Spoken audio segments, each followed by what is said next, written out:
Could the simplest answer really be the most profound?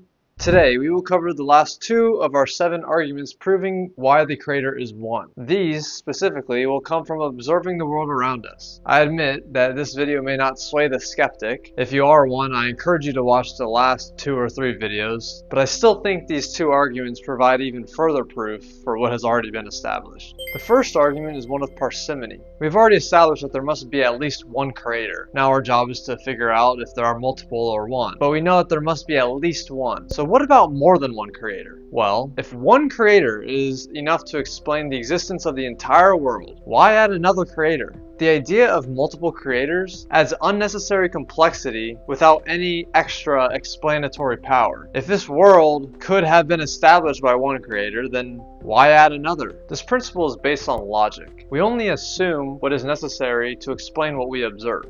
Since we know the world exists and it must have been created, we assume that one creator is both necessary and sufficient to explain what exists. It's the simplest solution. Is there any reason to think that there may be multiple creators? Let me share an analogy with you. If we see a letter of uniform handwriting, we assume one author. We don't even conclude the possibility that there may be less than one author.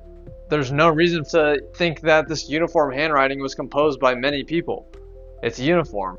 And even though it is possible that more than one person wrote it, we don't even consider this unless evidence testifies to such, like a different handwriting style. Like the uniform handwriting, this world operates uniformly. Laws of physics apply everywhere. DNA is similar in all creation. If this world wasn't uniform, objects and systems would not reflect shared principles. Without uniformity, there would be unpredictable interactions. Like, what if the laws of physics as we know it existed only in certain times and in certain places? It'd be very unpredictable. We wouldn't be able to observe cause and effect. The whole scientific enterprise would break down. In all, life would struggle to exist. This uniformity implies that a single creator created this world, for there's no reason to believe otherwise. Perhaps multiple creators would result in disunity and inconsistency in the natural world, which is contrary to what we observe. Finally, the 7th argument. In creation, there is an underlying wisdom, unity, harmony, and interdependence. The world appears remarkably interconnected. Imagine looking at the vastness of nature. The stars, the oceans, animals, plants, and even the tiniest bacteria.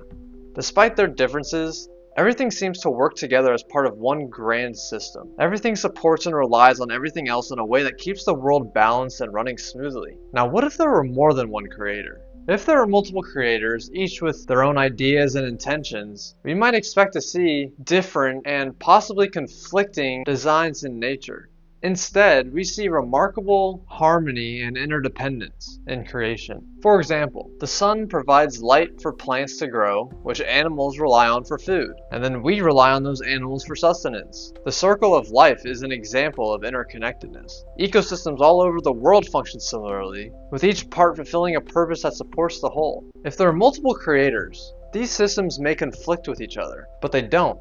The entire world appears interconnected in a way that suggests one force is behind it all. This doesn't just apply to the visible world. Even things that seem to conflict in appearance, like animals, plants, and elements, all seem to fit together, following a common logic across them all. This argument posits that if there were multiple creators, the natural order would lack the harmonious interdependence that we observe. Through these last 3 videos and 7 arguments, I hope you can now grasp and hopefully know that the Creator is one and not multiple. In the next video, we will explore what it means to be truly one, what this oneness really implies. Subscribe to stay tuned. As always, thank you for watching.